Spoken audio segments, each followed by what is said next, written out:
Rugby League on Radio Yorkshire with Mark Wilson. Welcome to the Rugby League on Radio Yorkshire Christmas special. We're going to look back at what's been a fantastic 2015 season. 96 live commentaries we've brought you here. Thanks to each and every one of the team for being involved, and thanks to you for listening as well. What a season it's been. It'll be remembered, rightly so, as a historic one for the Leeds Rhinos, who won the treble. They won the League Leaders' Shield and the Grand Final to add to their Challenge Cup victory, a record victory over Hull Kingston Rovers at Wembley in August.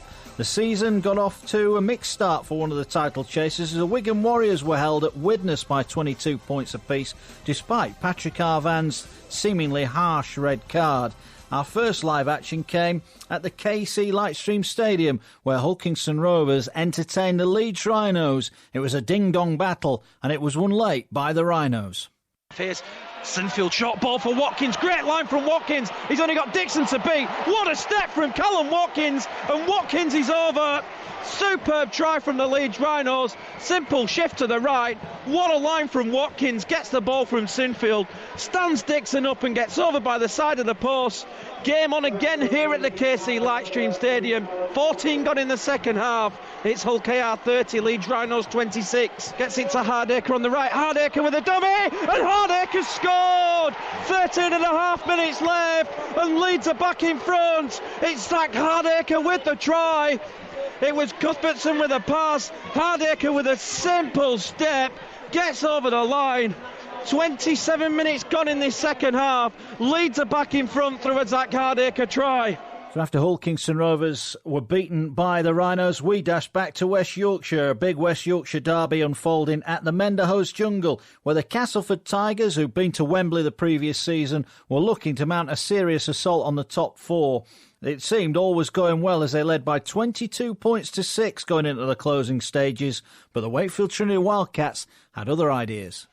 25 metres out, here's Smith, goes down that far side, the short side, Cole comes in and beats one man to Lawatiti. Can Ali Lawatiti stretch across the line? He does. Yes, he can. The big Kiwi has got across for the third Wildcats try, and Paul McShane is ushering his team back as quickly as he can to take the conversion. Lawatiti scores, Castleford 22, Wildcats 16. They're causing all sorts of problems when the Wildcats, when they move that ball, and they say one-out rugby's no good for them. When they do decide to move that ball, excellent ball movement on Tinsmith to the left-hand side, brought back into Lawatiti, and Lawatiti 15 metres out. You don't stop the big fella from that sort of distance. What a comeback. They've restarted play. Here's McShane going in at dummy half. Gets the ball away to Smith. Smith. Oh, he's in! He's in. Danny Washbrook absolutely went through a yawning gap in the Castleford defence and straight underneath the post. Tim Smith. It's that man, Tim Smith. As I've been saying for the last 10 or 15 minutes, he needs to get into the game. He needs to be moving the ball out wide. And what has he done? He's just shown what a class player he is. Let the ball do the work. The Wildcats. What a comeback this has been. Comeback of the season. We've only just started. Danny Washbrook, then the fourth Wildcats try of the afternoon, and it makes it Castleford Tigers 22, Wakefield Trinity Wildcats 22, and we still have Craig Hall's conversion attempt to come from straight in front of the posts. Well, we know all about Wakefield conversions from straight in front of the posts in the history of Rugby League, but surely he ain't going to miss this one now. You'd kick this, don't you? Oh, but I tell you, what a great comeback, and I say it's been down to one man. Tim Smith had decided, listen, I need to get myself back into, we need to get the Wildcats back into this game, I need to get more involvement. That's exactly what he's done. It's created what the last 3 tries, ball movement, great vision, great awareness. That's why the Wildcats will take the lead when Craig Hall kicks this goal. And he has kicked the goal, and the Wildcats do lead. So disappointment for the Castleford Tigers, beaten 24-22 at home by the Wildcats. There was more West Yorkshire disappointment for the Huddersfield Giants. They were nilled as they lost 19 points to nil on the opening day of the season to Hull FC.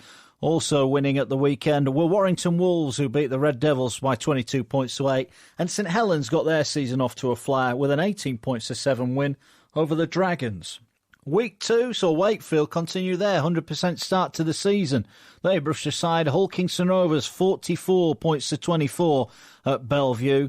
More controversy for Castleford Tigers. They lost out by just a point in the south of France to the Catalan Dragons. That, despite having a Denny Solomona try, looked perfectly good, ruled out by the video referee. The first of many controversies throughout 2015.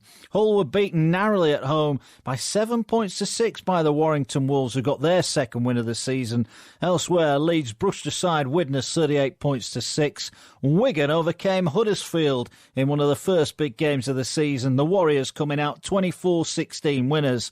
There was embarrassment in front of the TV cameras for the Salford Red Devils. They were battered by St Helens 52 points to 6, and already questions were being asked of Salford's coach Iestyn Harris. After round 2 came the World Club Series. In the main event, St Helens were humbled by South Sydney Rabbitohs, losing 39 points to 0.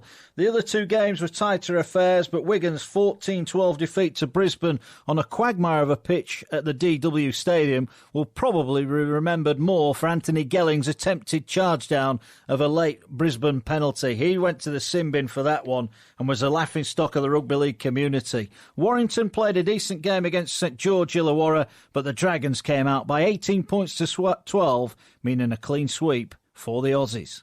Round 3 saw a third straight defeat for the Castleford Tigers. They went down 21 points to 14 at St Helens, despite a double from Justin Carney. Here is Tansy into the line. He goes through. Chance if he backs himself. Oh, he didn't back himself, and he's tackled 10 away.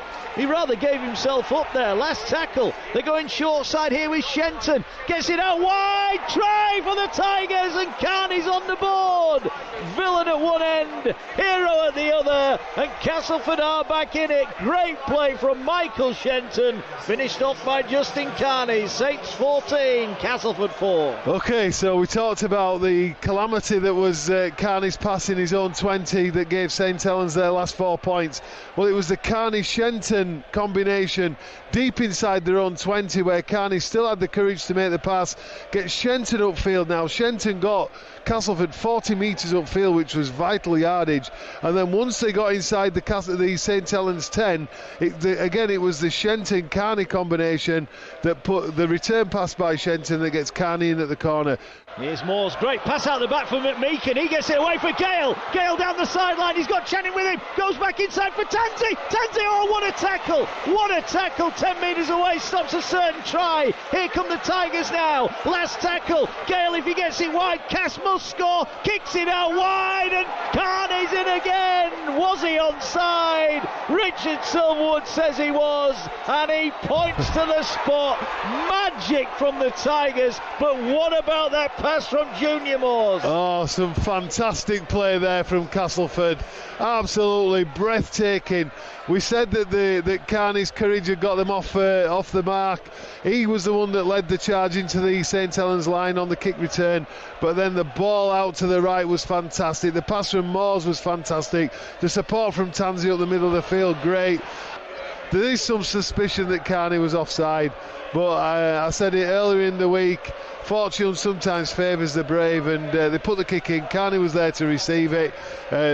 It wasn't reviewed, it was given, so Castleford didn't need to be offside, but I just even said in commentary, just look, he was there, he was sat waiting for it, wasn't he? Yeah, he got a deck chair out, sunglasses on, he was sat waiting for the kick. Leeds edged out Huddersfield 28 points to 24 in a thriller at Headingley that was only decided late on by Paul Ayton's try. Mitch Achurch trying to get his way past 2 men. He's already been across the line but lost it in an act of trying to score a try, and he's held up 2 metres short. Here's Ayton this time from dummy half, and Paul Ayton has managed to somehow scramble his way through between 2 defenders across the line. The Rhinos celebrate, Bentham points to the spot, and Leeds have got themselves back in front with 6 minutes to go. It's Leeds Rhinos 26, Huddersfield Giants 24. You know, you talk about big players and coming up with big players. Paul Ayton is one of the unsung heroes of the Rhino side. When I'm talking about line speed and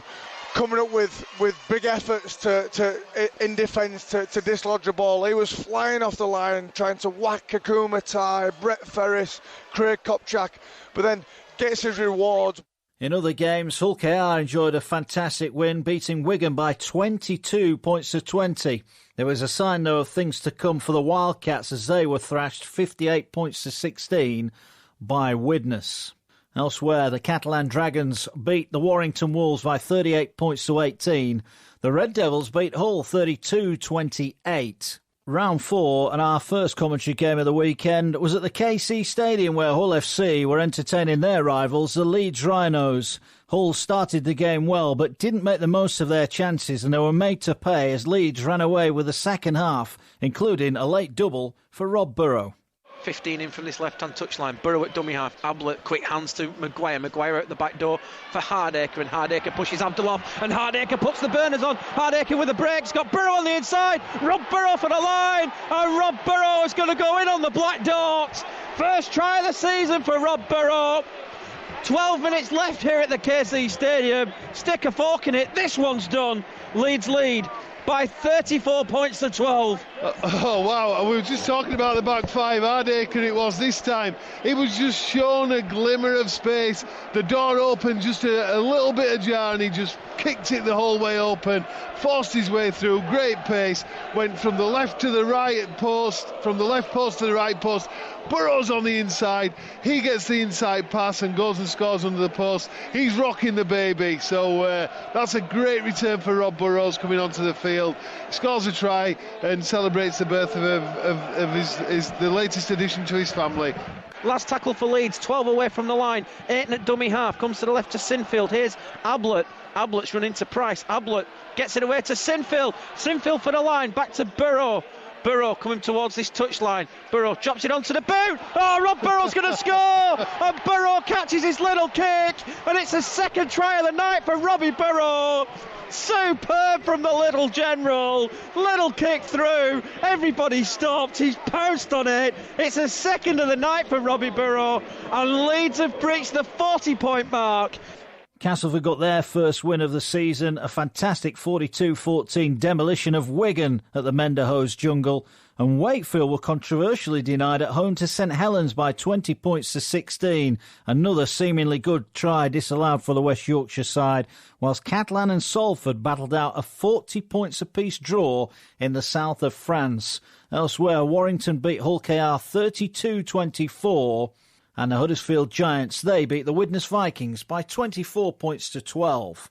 Round 5 produced arguably one of the worst games of the season as the Huddersfield Giants beat Castleford 22 points to 0. Many would argue the highlight of the commentary was Gary Schofield bursting into song. We won't subject you to that, but we will let you hear a try for Jamie Ellis against his former club and a late try for Jermaine McGilvray. What a season he was about to embark on for the Giants.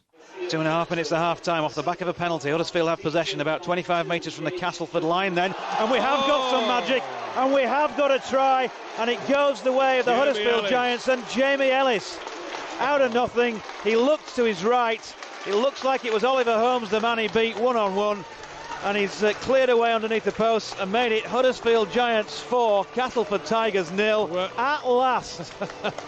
Well, and I tell you what, it was one of the plays you would maybe least expect it when it was going to happen, but he sold the hugest dummy to Oliver Holmes, and well, Jamie Ellis took a little bit of stick from the Castleford fans so far tonight regarding the way that he's been playing, but he will be delighted with that nice big dummy. Oliver Holmes just took it and he went straight under the Black Dots. The first 4-pointer, the first realistically looking like scoring the try, but we're just looking again here. Jamie Ellis, big dummy, Oliver Holmes takes it, and Donnybrook won't miss this. The Giants will go in half-time, 6-0.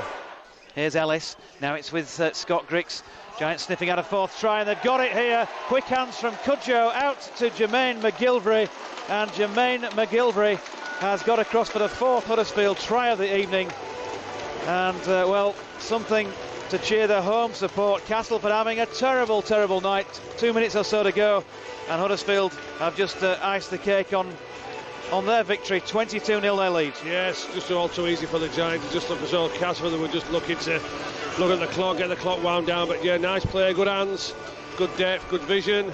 Nice ball work from the Giants, all too easy. Castleford Tigers can't wait to get on the bus, get home. There was a big game as well between Warrington and Leeds. Leeds unbeaten going into this one, and Warrington looking to improve on their start to the season. They got off to a flyer when Kevin Penny scored a fantastic solo try.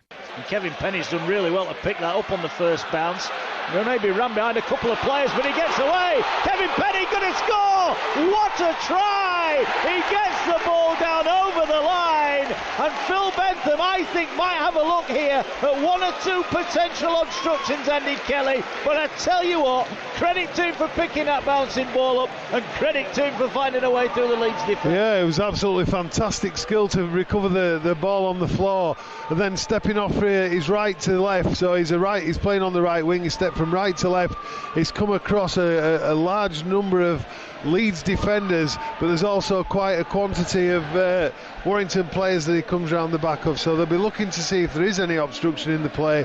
If not, he scored an absolutely fantastic try, and that'll be first blood to Warrington if given. Let's find out.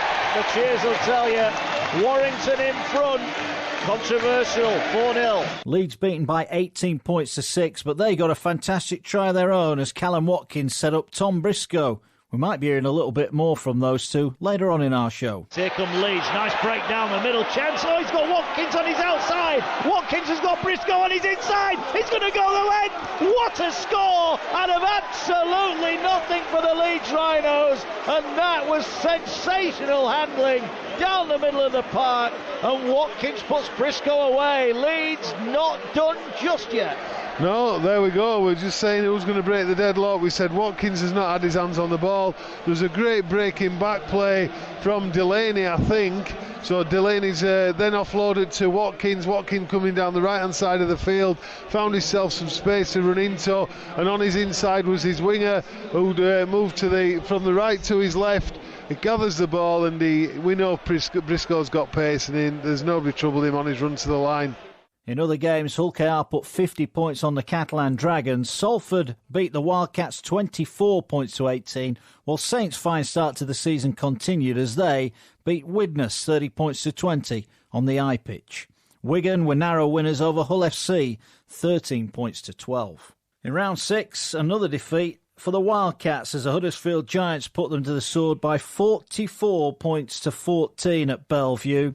Widnes overcame Hull Kingston Rovers in another tight game, 20 points to 16. The Vikings won there. Hull FC had a fine win, 33-22 at home to the Catalan Dragons, whilst Castleford brushed aside Salford 30 points to 16 down at the Jungle. But the big game on our watch came at Headingley as Leeds Rhinos looked to bounce back from the defeat at Warrington by overcoming their old foes, the Wigan Warriors. They managed to do it, and it was the young guns that got them over the line. Leeds knocking on the door again here. Are they about to get back-to-back scores here? They're coming with Cuthbertson. Short pass, they're in! Surely they're in! It looks as though it's Brad Singleton who's crashed over. Even the upright couldn't stop him.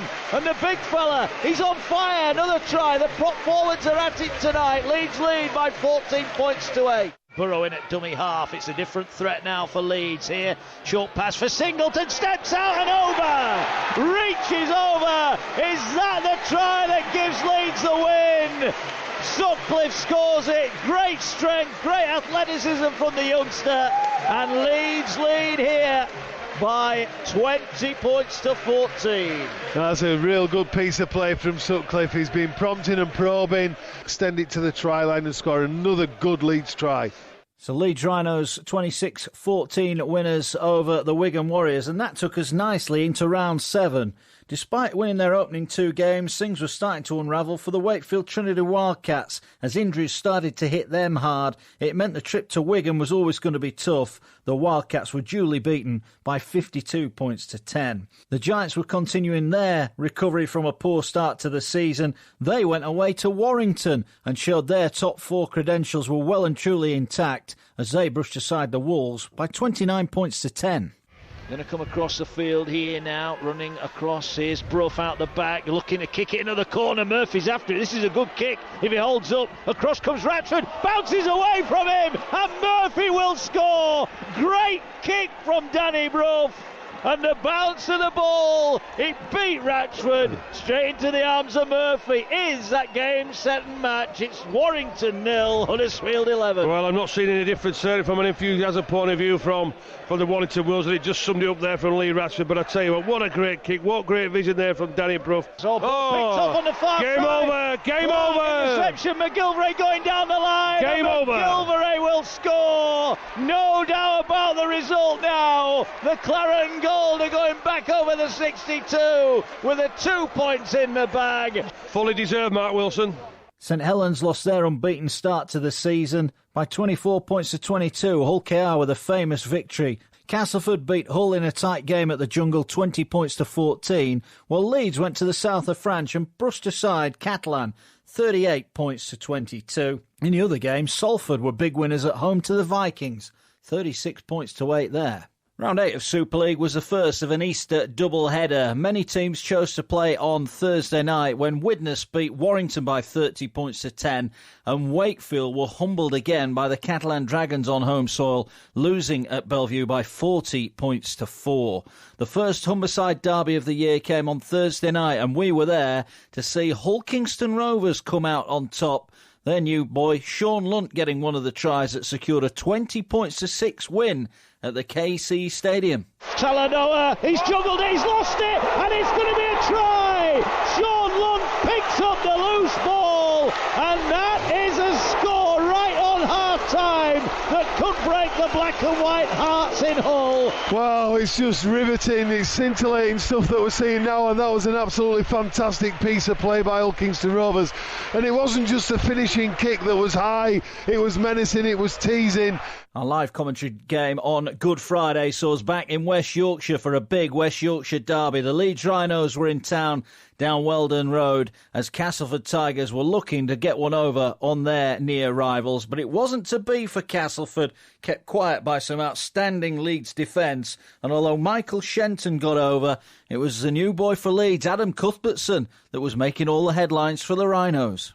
Delaney hits Moon, last one. Moon tackled 15 away on that far side. Burrow has a scoop from dummy half. Short pass for Cuthbertson, who spins away. He's going for the line. He's over this time.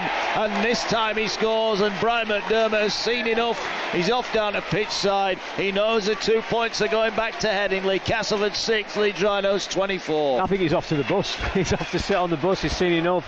He's cramped in these little short seats in front of him, isn't he? And, you know, Cuthbertson's been a massive threat throughout this game, and this time he was too big. He didn't gamble, or should I say, he didn't underestimate Luke Gale this time, and he just threw out the big handoff, pushed him away and plonked the ball down over the line. Carney fires a pass to Shenton and he's got him away. Shenton's got Carney back on the inside. Is he going to give it to him? He is. Is Carney going to pass it? Yes, he does. And Shenton will score in the corner. That's how to do it, Justin Carney. Second try for Michael Shenton, and it was worth watching as well. Castleford 10, Leeds Rhinos 26. Yeah, an ironic trees, weren't they, from the Cass fans when he passed the ball on the money that time. Great play from Cass. You know, or shall I say, I've been really critical of Justin Carney in that game, but as I said, rocks are diamonds. He's got them both bits in him, and you know, that bit was pure class. He just bulleted out a pass to Shenton down the blind side, backed him up on the inside, and then drew the full back and got the ball back to his skipper, Michael Shenton, who scored about 8 metres in from the touch. Great rugby league from Cass, just too little too late, Mark. Yeah, and it's annoying, isn't it, that they have got that in the locker, and had they got it back to 16-12, I know it's if buts and maybes, but I'm pretty sure Justin Carney will wake up tomorrow thinking about that pass he didn't give. There was a surprise Easter defeat for the Huddersfield Giants. They were turned over 18 points to 12 at home to the Salford Red Devils. That was a real blow to Paul Anderson's side, as they were really looking to close the gap on the early leaders and pace setters Leeds Rhinos. Elsewhere, the big Wigan St Helens derby, it was a tight affair, and it was won by the Wigan Warriors, who came out on top by 12 points to 4 at the DW Stadium, getting one over a St Helens side who were just starting to struggle a little bit for form. Bank Holiday Monday is always a tough ask to back up from the fixtures, but that's what the teams had to do. St Helens, they couldn't bounce back. They were beaten again, this time by Hull FC, who went to Langtree Park and got a fantastic 28 points to 20 win. The Tigers bounced back. impressively from their defeat at home to Leeds. They went to Warrington and beat them by 22 points to 14. Questions were beginning to be asked of Warrington's start to the season. Double defeat for them over the Easter weekend. Salford had a very good Easter. Having beaten Huddersfield away on the Friday, they then went home to Wigan and beat the Warriors by 24 points to 18, making it 4 points out of 4 for the Red Devils over the Easter period. Leeds also made it 4 points out of 4 as they took on the Wakefield Trinity Wildcats. Burrow for Leeds to Maguire, back on the inside is the drive of Andy Yates, and Andy Yates will crash his way through the would-be tackles of 3 Wakefield defenders. Too strong, Andy Yates, and he'll enjoy that one on Easter Monday afternoon, and Leeds move on to lead now by 40 points to 16. Debut try for Yates, lovely little ball from Danny Maguire to put him in, and his strength took him over. The Rhinos winning 48 points to 22 against the Wildcats. There was also a fantastic win for Hull KR, who made it a thoroughly miserable Easter when they knocked off the Giants by 20 points to 16 at the KC Lightstream Stadium. Elsewhere, the Dragons, they made it a good weekend as they disposed of Widnes 32 points to 16. Leeds then at the top of the table going into round 10, and their form showed no signs of stopping. They were going to a high-flying Salford side, who, having got the double over the Easter period, were looking for a third straight win. It wasn't to be. The Rhinos, efficient as ever, mainly thanks to the likes of Jamie Peacock and Zach Hardacre. Leeds having plenty of pressure, but they're on the last of this set. Aiton's going to come open side, puts the grub kick in. Peacock's there. Jamie Peacock dives on the ball and scored for the second time this afternoon, improbably. Peacock has a brace for Leeds. Dobson was there. Here's Hardacre again. No. Oh, Zach Hardacre spotted a lazy defender by the name of Lama Tarsi, zipped past him and has gone in for a 5th Rhinos try of the afternoon, right underneath the black dot. Salford 18, Leeds 26. Well spotted by Zach Hardacre that Evans had come in to make a brilliant tackle on Rob Burrow, but that meant there was nobody at home at fullback. All he had to do was use his greater pace to skip round Tarzi, who was caught in no man's land. There was nobody at home. Elsewhere in round 10, Wigan Warriors had a very, very big win over the Catalan Dragons, nilling the Dragons by 34 points to 0. Huddersfield's form was on a little bit of a spiral downwards. They were beaten again, this time by St Helens, 11 points to 8. Castleford, they bounced back from that defeat against Leeds on Good Friday to beat Warrington. They then backed it up with a 25 points to 4 win over a disappointing Hull KR side who'd enjoyed 2 wins over Easter themselves. Warrington came up with probably the result of the season, 80 points to 0 win over the Wakefield Trinity Wildcats. And afterwards, their coach James Webster confirmed that the Wildcats firmly looking towards the middle 8. After just 10 rounds of Super League, his team were concentrating on the middle 8s, acknowledging the fact they were going to be in Super League's bottom 4. Realistically, the club, we probably make a decision now that we wait for we're the first team to get rid of the motto of every minute matters, and we wait probably to round 24 and try and get our team nice and fit and make a crack at that last 7 games. Hull FC had a good win at home to Widnes Vikings, made it a good week for them, having won on Monday at St Helens. They then knocked over the Widnes Vikings by 22 points to 8 to round off round 10. There were some big fixtures to come in round 11, which was the first weekend of the Challenge Cup, which meant only 4 Super League fixtures were played. The top 8 from the previous season all going head-to-head. There was somewhat of a surprise for the Castleford Tigers. They were battered at the Widnes Vikings by 46 points to 16. There were wins for the Wigan Warriors, 30 points to 20 over the Warrington Wolves. And again, more questions being asked as to whether the Wolves were going to make the top 4. Huddersfield were badly in need of a victory as the Catalan Dragons came into town, and a victory they got as they won by 38 points to 14 on the back of a double for Akuma Tai and Aaron Murphy. 38-14, the result there was emphatic enough, but even more emphatic was the result at Langtree Park, where St Helens were put to the sword by rampant Leeds Rhinos. Ash Hanley and Zach Hardacre leading the way. Moon gets away from a couple. Moon needs support. Flips it to Handley. Second try for Ash Handley. And that's come from the magic playmaker Joel Moon. Leeds looked to be going nowhere when the ball went backwards. Cuthbertson was caught in the back play, flung it out to Moon. Moon takes it out of the corner, and then that trip up flick out of the back door, and Ash Handley gets over for his 5th try of the season, his 2nd tonight. 16 minutes gone, and Leeds lead by 10 points to 0. You know, the story of Saints half at the minute, penalties, mistakes, and just that's costing him, isn't it? Peacock out the back door for Sutcliffe. Sutcliffe's got away. Liam Sutcliffe's got away. He's got Watkins on the outside. They're queuing up on the inside. Sutcliffe to Hardacre, and Leeds have gone back to back. And it's the youngster Liam Sutcliffe who's created the try. Came to this right-hand side. He'd Watkins to his right. He'd Ablett, Hardacre, and Maguire to his left. Picks out Zach Hardacre, and Hardacre's over by the side of the post.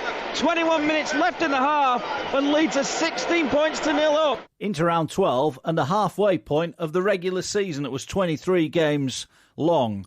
Salford were pipped narrowly by the Castleford Tigers, who did really well to overcome the Red Devils by 22 points to 20.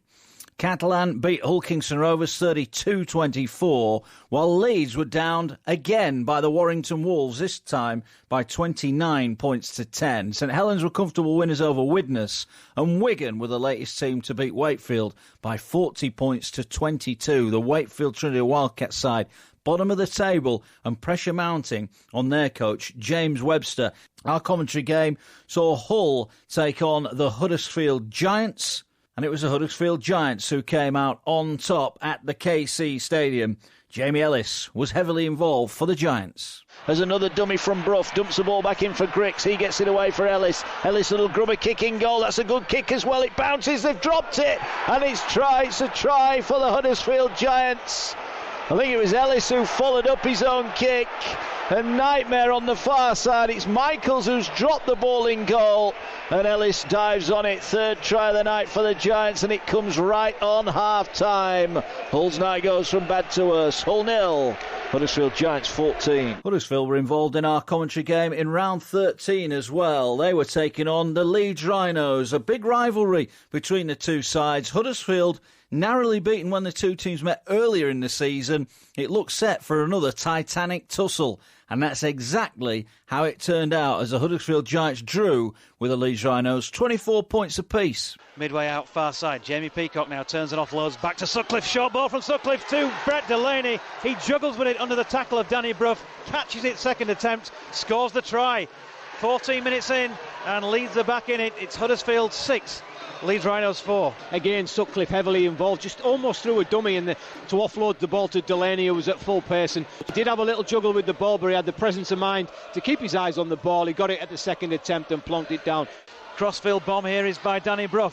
Up for it there is Jermaine McGilvray. He jumped in the air with Ash Handley of Leeds, and he's touched the ball down, and the Giants have got a 2nd try in the space of a matter of moments, and have come back and trail now just by 18 points to 22.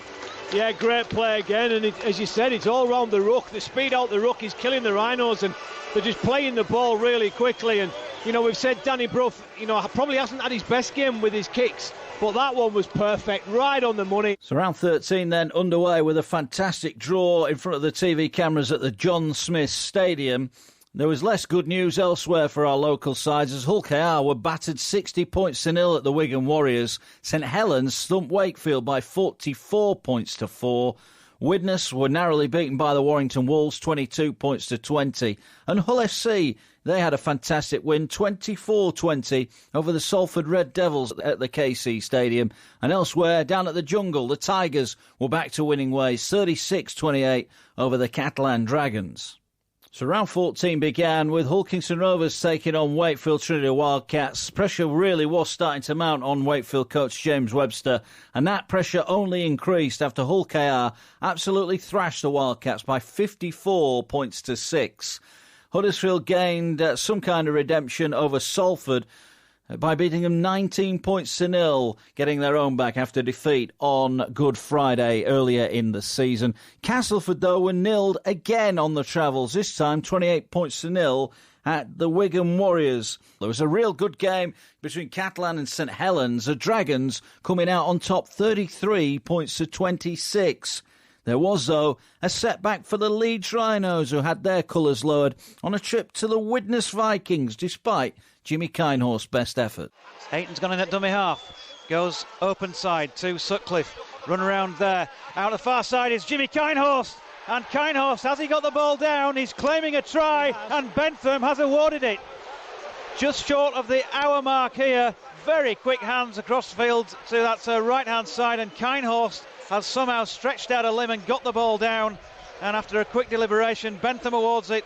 The result of round 14 came at the Halliwell Jones Stadium, where Hull FC on their travels pulled off a tremendous 27 points to 26 victory over the Wolves, whose top four credentials were really being tested. Tries for Thompson, Sarr, Sneyd, Minicello and Lynham got them over the line, and Mark Sneyd's drop goal secured the 2 points for Lee Radford's men, who were keeping their top 8 hopes very much alive. Round 15 started with the news that Wakefield Trinity Wildcats had parted company with their coach, James Webster. Webster had paid the price for a long losing run of form. The Wildcats went into action against Widnes with Stuart Dickens at the helm, but he couldn't bring about a change in fortune as the Wildcats went down by 30 points to 18. There was a thumping in France for the Wigan Warriors, beating 58 points to 16 on their travels. St Helens, they got the better of Hull FC. After being beaten at home by them earlier in the season, St Helens went to the KC Stadium and won by 17 points to 10. Wasn't much better news for the other Humberside club as Hull Kingston Rovers travelled to the Leeds Rhinos and were beaten by 36 points to 16. Salford were beaten at home by Warrington 34-18, a welcome return to form for the Warrington Wolves. And in our commentary game on Thursday night, the Castlewood Tigers were beaten by the Huddersfield Giants 24-16, but there wasn't much other than controversy about the result because the video referee, Castleford, were adamant had cost them the game. Tries from Shenton and Crabtree. The Crabtree one, especially controversial. Put to the deck about 5 metres short of the Huddersfield line. Long ball, those taking Cast back to their own 20 where Bailey finds Finn. Finn now gets it away and it's with Shenton, and Mickey Shenton steps off the left foot inside Aaron Murphy. The crowd goes wild and Castleford have another try. Centre Mickey Shenton then makes it Castleford Tigers 14, Huddersfield Giants 18. For the Giants, Kopchak it was taking up the first drive. Here's Crabtree crashing onto that ball and trying to drive his way across the line. Has he got there? He's right underneath the black dot. He's stretched out across the line. You know, the naked eye from here, and we are a long way from it, thinks that he might have got that one down. Is he short of the line? He looks short. It looks like he might have his elbow on the line, but the ball looks like it's not. But again, it's that decision. If he's given a try, that's hard to be 100% certain that it isn't the correct decision. Give us a decision, please. Try! He's given the try. Richard Silverwood thought it was. The Giants players hug Earl Crabtree. Well, whether he was short or not, and it's now Castleford Tigers 16, Huddersfield Giants 22. Round 16 was a magic weekend, which for the first time was being held in Newcastle, St James's Park, the destination. And what a weekend it was. The proceedings got underway on Saturday with Salford being brushed aside by Widnes Vikings playing in their black and white strip with the Bobby Robson Foundation on. They proved to be one of the best back teams of the weekend, and they duly rewarded their supporters with a 38-16 victory. Hull came out on top in the derby. A fantastic performance from Hull FC for Tuli Talanoa with a hat-trick. Kieran Dixon got a decent try back for Rovers, but it wasn't enough. Hull fans might be giving a big cheer here because they're attacking out wide with Yeaman. Oh, he's intercepted by Dixon. How did he catch that? Dixon down the sideline. They're going to try and get to him, but Dixon could be going the length of the field. He's away. He comes round to the post and scores. What a sensational try. We were talking about the handling of that. What a catch. If that was a cricket catch, it was one of the catches of the season. Dixon, what a try. It's 16 points to 10. Here's Danny Houghton, great scoop from dummy half. Oh, he's gone straight through Maurice Blair. He gives it out wide for Talanoa for the hat-trick. He has to dive to catch it. Picks up, dives in and scores. Derby Day hat-trick for Fatuli Talanoa. And that surely sends those black and white fans in the home colours of Newcastle United. They'll be going back home with 2 points. It's Derby Day victory for Hull FC. They lead 38-20. The Saturday fixtures were rounded off by what seemed to be the game of the weekend. Leeds taking on Wigan. Leeds in front going into half-time, thanks to Adam Cuthbertson's try. But the game changed, and it was Matty Bowen's brilliance that changed the game in favour of the Wigan Warriors. Here they come with Ayton. Ayton now, miss-out pass for Cuthbertson, short pass for Ablett, who thinks about promoting the ball. Going to play it now quickly here, off the floor they go. Cuthbertson's over! Try for the big Australian who might yet play for England at the end of the season. He bangs that ball into the turf in front of the Gallagher end. Good tackle, Watkins in the end. Here's O'Loughlin, fires it out for Charnley, who slips as he goes into the tackle. He can't get the pass away, but they've got a couple in hand here. O'Loughlin, there's a big gap underneath the posts. Church has just closed it. They fire it out the back here for Smith. Lovely grubber kick, chance. It's another goal line dropout. No, it isn't. Bowen dives on it, and that is game, set and match. The veteran fullback slides in. Second try for him. Phil Bentham will send it upstairs, but he's happy he's scored. The Wigan fans are happy he's scored, and Leeds luck has run out on the big stage. They're going to be beaten again by the Wigan Warriors. So Leeds 12, Wigan 27 rounded off the opening day in front of a bumper crowd at St James's Park. Sunday proved to be just as exciting, opening up with a draw between the Dragons and the Giants, 22 points apiece. The Giants seemingly in control, almost threw it away right at the death. But after McGilvery's late try, it was Danny Bruff's touchline conversion that shared the spoils for the Giants.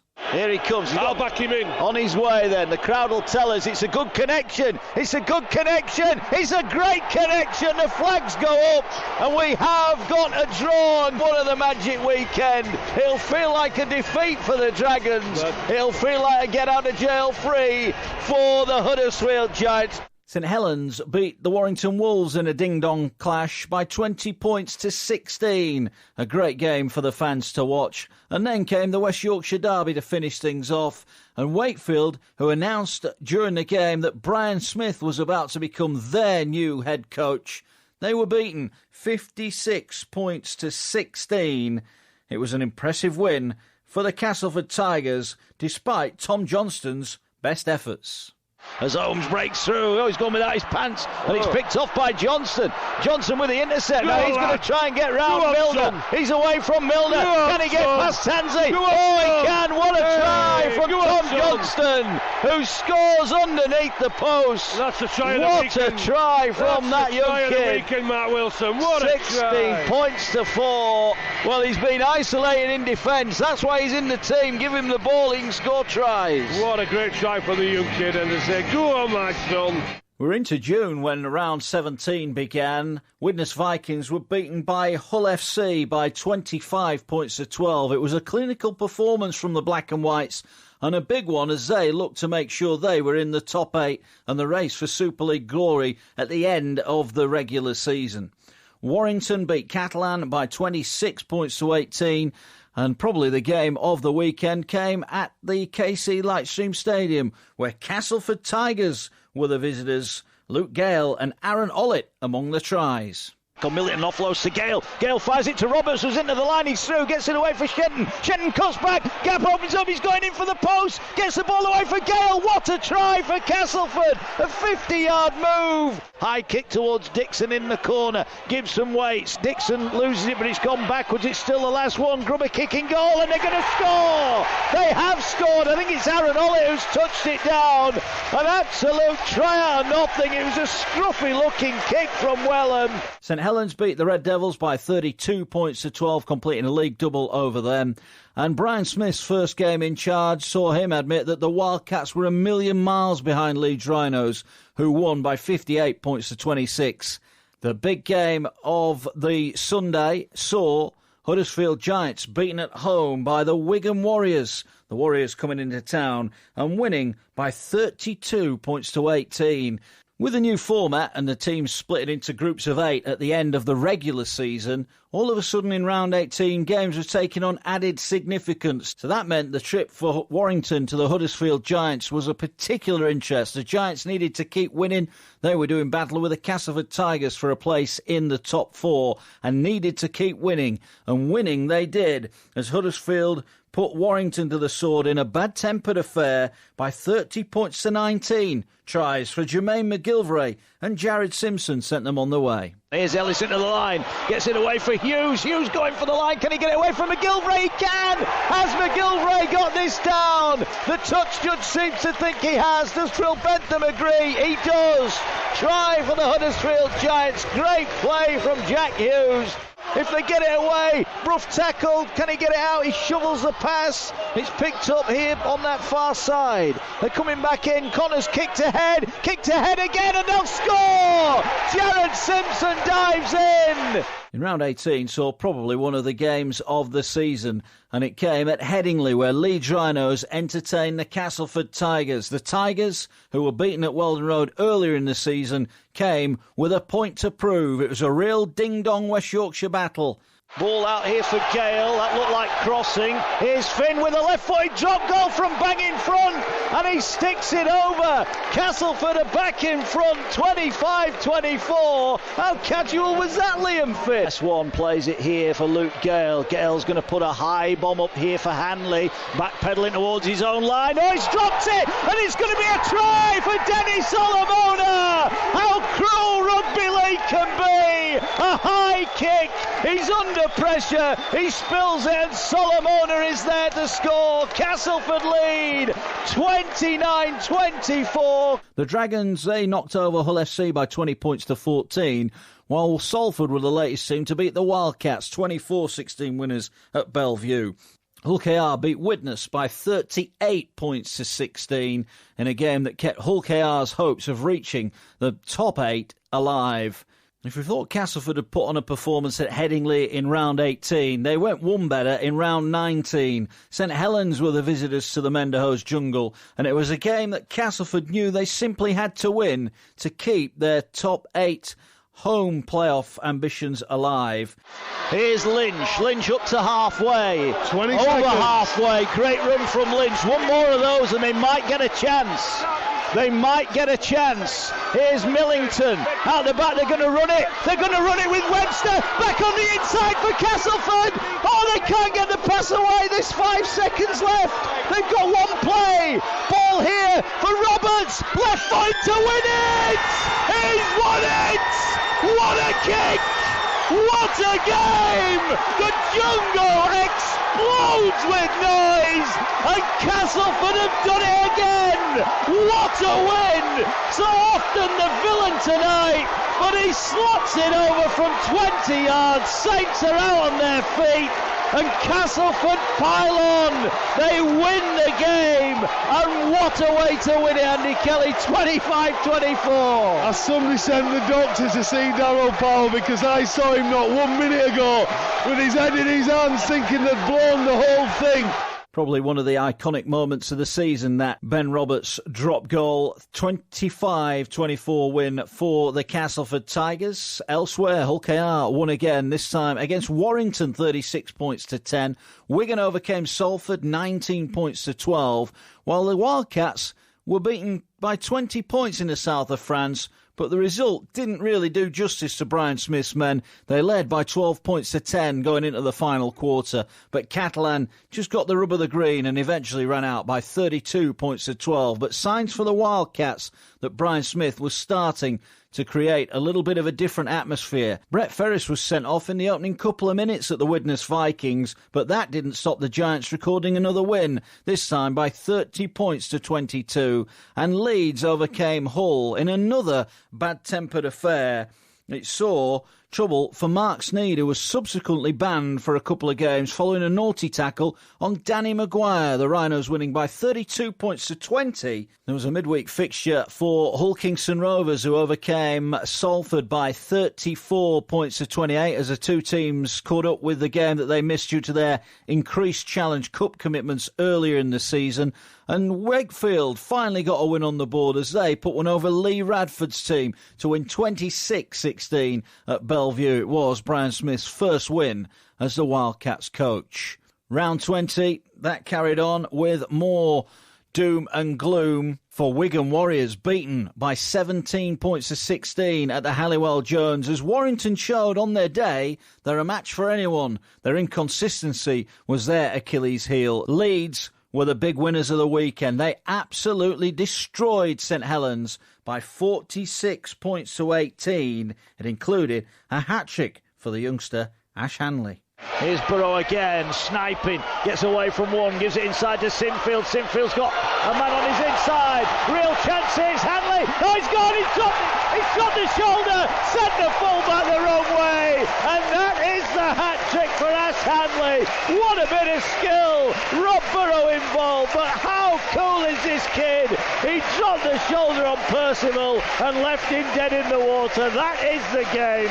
Huddersfield beat Hull Kingston Rovers 32 points to 14, and Castleford got over the top of Widnes with a 34-20 victory, and Hull beat a plucky Wildcats in a repeat of the fixture from midweek. The Wildcats beaten by 7 on this occasion as Hull FC won by 31 points to 24. The new format of the top 8 and the middle 8 in Super League meant that every game had added significance as we came to the end of the 23-game regular season. Teams were playing for more home games in the Super 8s or the Middle 8s, or more away games if they didn't get the place they wanted in the league ladder.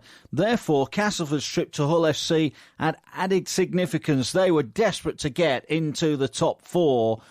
They were playing on Sunday afternoon. They were hoping to take advantage of Huddersfield Giants' slip away at St Helens when they were beaten by 35 points to 34. A win for the Tigers would have given them the edge on the Giants. They went to the KC full of hope, but they came home empty-handed. Tom Lynham with a try, and Mark Sneyd's late drop goal gave the Black and Whites a 21 points to 18 win over the Tigers. Rankin just waits. Oh, he's gone straight past Shenton. He's going to score here. Rankin surely gets it away for Lynham. Lynham will win it. Shenton was absolutely stood up there, and that could be the game. Last worth of one. Definitely. Here's Sneyd now. He is going to go for the one. It's scruffy, but it's good. Great kick from Sneyd from 25 yards out, and Castleford weren't expecting that, and he rifles it over the crossbar. Salford beat Hull Kingston Rovers by 31 points to 18, a defeat really which saw Hull KR needing to win all their remaining games to have any chance of making the top 8 and avoid the dreaded middle 8s. Wakefield knew they were in the middle 8s. They were beaten again comfortably by Warrington, 40 points to 20 at Bellevue. And the big game of the weekend came for the Wigan Warriors. They took on a Leeds Rhinos side looking to beat them for the second time in the season. And they just about managed it. 26-24 winners, despite tries for Leeds for Hanley and Burrow. Sinfield with the field broken, puts the kick in on the far side for Handley to collect, and Handley gets across and dives on the ball towards the Wigan posts. Can they come up with something? This is the moment Leeds have to score. They have to score in this set of 6 now, Leeds. Burrow, oh, he's found a gap. Oh, he scored! Rob Burrow! He looked to his left, he looked back to his right. There was nobody at home for Wigan, and he said, thank you very much. Castleford's defeat at Hull the week before meant that their chances of making the top 4 had all but gone. They took on the Wakefield Trinity Wildcats at Bellevue and promptly ran out big winners on the back of a 4-try demolition from Justin Carney. Quick play of the ball. Another try here, another Milner, try. Gale, miss out pass for Carney. What a score. Justin Carney's 4th of the afternoon. It's all about the Luke Gale pass. And that is 10 out of 10 for the Castleford Tigers. Elsewhere in round 22, the Giants went to the south of France and got a fantastic win by 14 points to 12 that all but guaranteed them a place in the top 4 for the Super 8 part of the season. And Leeds thrashed the Salford Red Devils by 70 points to 6. In the derby, Hull KR knew that they had to beat Hull FC if they were going to have any chance of making that top 8 defeat, and they were going to be consigned to the middle 8. A win for the Black and Whites meant that they would be in the top 8 at Rovers' expense. The Black and Whites duly went to their neighbours and got the job done. 22 points to 12 was the winning margin. Steve Michaels and Tom Lynham with a double apiece, cancelling out tries for Sean Lunt and Josh Mantellato. The regular season was completed, and completed in miserable fashion for the Castleford Tigers. Their final home fixture of the regular season saw them thrashed at home by the Warrington Wolves, who came out on top by 44 points to 6. Huddersfield got over the Wakefield Trinity Wildcats to win by 34 points to 24, but at least the signs were that the Wildcats were starting to compete going into that middle 8 part of the season. Leeds beat Catalan by 36 points to 22. St Helens were big winners over Hull KR, who were consigned to that middle 8, and Hull FC were beaten at home by the Wigan Warriors, a sign of things to come for the Black and Whites, as having achieved the top 8, their Super League ambitions were pretty much over. Beaten 48 points to 12 by a rampant Wigan Warriors side. Rugby League on Radio Yorkshire with Mark Wilson. Talking sensible ones. Mark Wilson agreeing. 19 minutes. Must be something in the tea at the Bulls. We'll clip that bit out. Rugby League on Radio Yorkshire at RLonRY. Rugby League on Radio Yorkshire with Richard Shawwright. Welcome back to this RLonRY special, looking back on the 2015 Rugby League season. We've been through the first 23 rounds of Super League and we've still got the Super 8s and the playoffs to come, but it was another intriguing year in the Challenge Cup. Thanks to finishing in the bottom 4 the season before, Hull Kingston Rovers' road to Wembley started in round 5 with an exciting 50 points to 30 win over the Bradford Bulls. The draw then paired them with Wigan, and in a fixture move to the Leeds Sports Village, a superb defensive display from the Robins saw them through 16-12. It was another close game in the quarter-finals as Catalans were the visitors to the KC Lyceum Stadium, but Rovers made it through. They're attacking down the short side, fires a pass to Mantellato, he's down the touchline, he passes it inside, it's going to be a try surely for Graham Horn, and that could well be the game. 22 points to 0, they gambled on the last, Lunt fires to Mantellato, who sets up Horn, 22 points to 0. They're having none of it, the Robins tonight, I'll tell you what. Great vision, great player, Mantellato, great pass. But what about the support player back inside? There wasn't just 1 or 2, there was 3 players there. Plenty of options, plenty of enthusiasm. Kelly's dropped back. He is going to get the ball, but he's going to spin it out wide. Here's a chance for Seo! Seo to win it for Rovers. Has scored in the corner.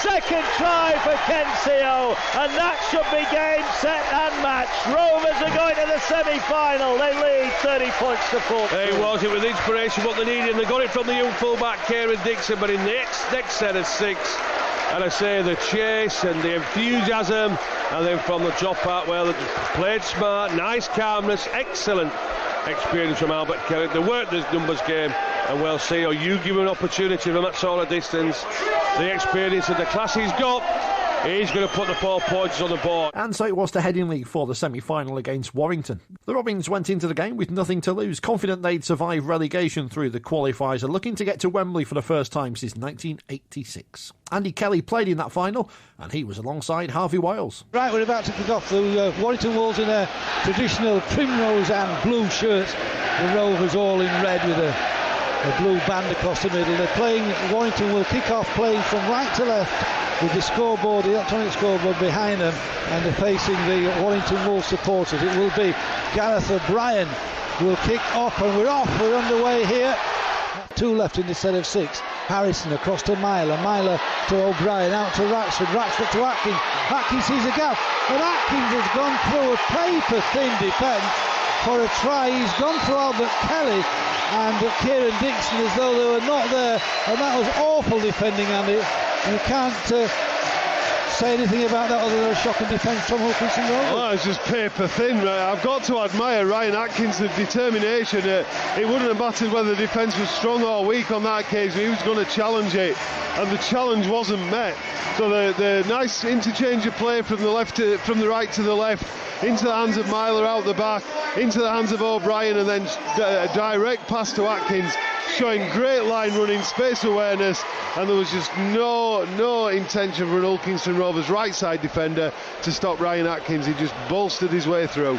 Now Rovers in a great position here. Kelly out on that far side to Blair. Blair to Dixon. Dixon to Montalato. Montalato will overscoring for Rovers. A great try. Great work. The ball moved from right to left. And a short pass, and it was the big Josh Montalato who's dived in at the corner for a try. No video review, it's a try. Rovers are back in this one, Andy. Rovers 4, Warrington Wolves 6. Goal kick to come. I actually think that's just reward for Hull Kingston Rovers, having conceded that early 6 points, and we're talking about possibly the second set of the game, that they've worked really, really hard to get back into the game and contest the game evenly. Warrington have continued to get into the Hull Kingston half and pose some threat, but the scramble defence has killed it. But Hull Kingston Rovers have continually got forward. On this occasion, a sweeping move from right to left from the penalty has put Montalato in at the corner. A great piece of team play. Too many players involved, too many good decisions involved to name them all, but the outcome was Montalato, very courageous, dives into the corner and scores a very vital 4 points for Hull Kingston Rovers. Kelly kicks to his touch for Kensio and Osby. Sio's taking it. Sio will score a try for Hull Kingston Rovers out of nothing. And Albert Kelly kicked to this right-hand touchline, and it was a challenge between Sio and Osby. Sio won that one, juggled the ball, and has got over in the corner for a wonderful try. Hull Kingston Rovers 8, Warrington Wolves 6. What about that one, Andy Kelly? Fantastic piece of play. It was the artful dodger put the kick up, and in came Sio. He picked the pocket, so he's picked the goods out of Ormsby's pocket there. He stood waiting to receive the catch, but it was Sio, the more determined of the two. He got the forward momentum and picked the ball out of the air, so very, very well done. A great 4 points, gives them the lead, and they're starting to look like a side with a bit of confidence now. Budebza to Kelly. Kelly runs through a gap, halfway through. Kelly, the battling scrum half, is held right on the line here, and he's been manhandled. Surely must be a penalty, and yet another penalty. There must be a team warning coming soon here. They're going to take the two as well. They're going to take what's on offer. Although, Albert Kelly, it looked like he were wanting to tap it, but they brought Montalato over. Albert Kelly will hand the ball to him, and he'll get a kick at goal, just 2 or 3 metres to the right of the post, and very kickable for such a competent kicker. So can Josh Montalato extend this lead to 6 points? He does indeed, straight between the sticks. It's Warrington Wolves 6, Hull Kingston Rovers 12, with a penalty from Josh Montalato. Try and 2 goals to the big Australian wingman, and Hull Kingston Rovers now have turned that 6 point deficit down into a 6 point gain, and we approach 4.5 minutes for half time. So at half time, Rovers have got a lead here, and how precious will that be, Andy? Warrington 6, Hull Kingston Rovers 12. Well, it's incredibly precious, Harvey. You know, to be 6-0 down against the side as potent and as threatening and physical as Warrington is daunting enough, but to come back from that, post yourself 12 unanswered points, go into the half-time break and be 12-6 up is vitally important. I've just put a ringer actually around the back three of Hull Kingston Rovers. I always think that the front row lay the platform and they get the plaudits for it, but when you've got a rear guard action going on, those edge defenders, Leroy, Graham Horn and Tyrone McCarthy, have to come up with the goods, and I think today they've been outstanding for Hull Kingston Rovers. 10 out from Budebza into Leroy charges his way to that line. It takes 4 blue shirts to hold him up. Right on the line, he's going over the line, he's going to hold it up. Is it going to be a try? He's going to definitely have a look at it. Have a look at that one. If it's not a try, it's a knock on. Leroy is given no try. Leroy, if you look, has taken quite a long time to get back to his feet, almost ruefully getting back to his feet. I'm not sure he thinks he's scored. Players are very good at selling the try these days. Monaghan's having a word with Silverwood. We're going to have a look at this one from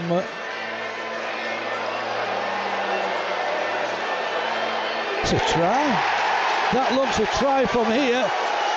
I don't think there's any dispute in that, Andu. The only thing they'll look at now is whether or not they'll deem the tackle was complete, but to me he's still moving. But as he put the ball hand to the ground. But as the ball carrying hand gone to ground, and then it's a second effort, so they'll have to look at that. No, I don't think it's down. Yes, it's a try. LaRoya has scored. As we thought, looking at that replay, there was no doubt in my mind. And Kevin LaRoya has scored Rovers' third try, and they now have clear water ahead of them. 16-12 goal kick to come. What a start to the second half, Andy. Oh, unbelievable, because you can't deny again that Ulkingston Rovers are under pressure on their own line. 2 errors in the carry-out sets on their own 40 brought Warrington forward, but they defended manfully again, willingly again, and then they pushed themselves upfield. That important passage of play where they won the scrum from the kick chase and then the try. So, you know, Ulkingston Rovers working really hard. This is a real big team effort. Penalty, must take the 2. Got to take the 2, Andy. Poor play from Warrington. Stripped the ball in the tackle, 20 metres out, right in front of the sticks. This could be a game killer. You mean that Warrington will have to score 3 times, Andy? Well, it's just common sense to take the points, isn't it? They're on offer, yeah. This is a great return for Ulkingston Rovers. Who would have thought that after 1 minute, 6-0 down. In fact, after 10 minutes, 6-0 and they looked so, like I said, they looked so nervous and anxious. They were forcing the pass. They looked like they wanted to win the game within the first 10 minutes, having gone 6-0 down. But once they've settled down, Ulkingston Rovers, I think they've been fantastic value. Just massive tackle there, shoulder. So it will be Mantellato to hopefully get his 4th successful kick of the afternoon, and he duly obliges. Warrington Wolves 6, Hulkingston Rovers 20. That's right, Warrington 6, Hulkingston Rovers 20. Ball's moved out to the left-hand side to Myler. Myler goes on his own, is he over the line? Myler is held up over the line. They think it's a try to the Warrington players. And Silverwood's going to go up. They're all clapping Myler. He's given a try. So Myler's again. I always go on the player's reaction. Myler looks convinced he's scored. I thought that Richard Silverwood's body shape as he looked towards his touch judge was, I'm prepared to give it, and maybe the touch judge just said, have a look. He should have been tackled with 3 Rovers players round him, one of the smallest players on the pitch. There's a try. That's a try. There's no problem in that one. That's a try to. I should be very surprised if that try is not given. So Myler's given Warrington a bit of a hope back into this one here with a try. Really defensively poor, it must be said. Rovers have defended so well for the last 50 or so, Andy, but 3 men around one of the smallest players on the field. You would have thought they would have had ample chance to I think LaRoya, who's been very good defensively on the edge, just overran that a little bit, so couldn't get his body weight onto Myler, and Myler was able to squirm between them all and get the try to the point. They've defended the line very well, but conceding the scrum 10 metres out was always going to be a tough order. Warrington are not dead and won't give this up. They're right on the Rovers line, just left of centre. Ball swung across field to his right hand side. Here to Ratchford. Ratchford to Monaghan. Monaghan dives in. That's no try, surely. In fact, the referee's held it up, and Budebza, he's given no try as Silverwood. Got some despairing defensive work there, but it looked like Monaghan, who's gone right into the hoarding boards here. We can see it on the television screen. It's in front of us on this right hand side, but he's taken a hefty knock there, trying to. I don't think there's any chance of him scoring from what I saw, Andy, to be It'd be miraculous. It'd be one of those tries where you just draw a breath and gasp it.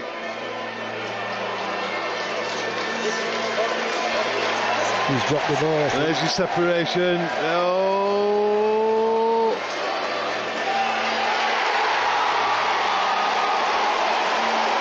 The Warrington supporters and the players are jumping in the air. Unbelievable. If that's a try, that is absolutely incredible. His whole body is out of the field of play, and he's just got from his elbow to his wrist is the only part of his body that's in play. He's lost the ball, but he's recovered it before it's touched the ground. Oh, his hand's short of the ball. If he scored this, forget Monaghan, just call him Clark Kent, Superman, because that is an unbelievably athletic effort, with or without a try on the back of it. It's another feature of the game. Since they took the corner flag out of play, the wingers are just exceptionally athletic and very, very good at trying to get those tries. It's come up millimetres short if he hadn't got it down. Unbelievable effort. Good effort, but Rovers will breathe again. No try. It's the red and whites who cheer that decision. They're right underneath that Rovers line here. O'Brien to Myler. Myler to Curry. And Curry goes over for a try. And that will reduce the deficit to 16 points to 20. And that basically came from that scrum down. The ball was worked well onto that left-hand side. It was Myler who drew the defence, and Curry went in for what was a simple try, and it really is game on now, Andy. It is game on, and if you think the last time Warrington got a starting position, it was on as good as that. It was very similar. It was on the Hull Kingston Rovers defensive 10, and again within 2-3 tackles of actually getting possession, they've moved the ball over to the left-hand side, and the result of the last possession was a try, and again it's rewards for them on this occasion. Another 4 points for Warrington. Kick to come. If he puts the kick over, there's just that one penalty, that 2-point deficit that they would have to make up. I just think Hull Kingston Rovers got the numbers wrong there. They've got too few numbers out to the right where the biggest threat was, and just Albert Kelly in the centre and wing. Lunt from acting halfback will push the ball in field to Walker. Walker sensibly drives it forward. Nothing too dramatic. The drop goal of not much importance here. They just need to get a good little run. Lunt dances from acting halfback. Is he over, Lunt? He's over. I think Lunt could have done it for the Rovers. He thinks he scored. What's Silverwood going to? He's given a try. That could be the match winner. Rovers, with a video referee's decision to come, could have just booked their place in a Wembley Cup final here. Sean Lunt thinks he's scored. Warrington are packed behind that goal. They don't look too happy. That could be it, Andy. It could be it. I guess they'll look at this 101 times. It'll just keep looking at. So Lunt's challenged the line. He's spun out. He's gone to deck. Now the decision, that's tackle complete. Yeah. That'll be no try. No. I think that's a penalty. Yeah. It was a good effort. I wouldn't go too far. Well, we're cheering now as we see the try scored on the screen. It is all going to come back again Rovers to that sequence. Rovers think they scored. They're just all going to congratulate it. To me, the tackle's complete there. His ball out carrying out. Yeah, he's been tackled and he's got up and made another movement.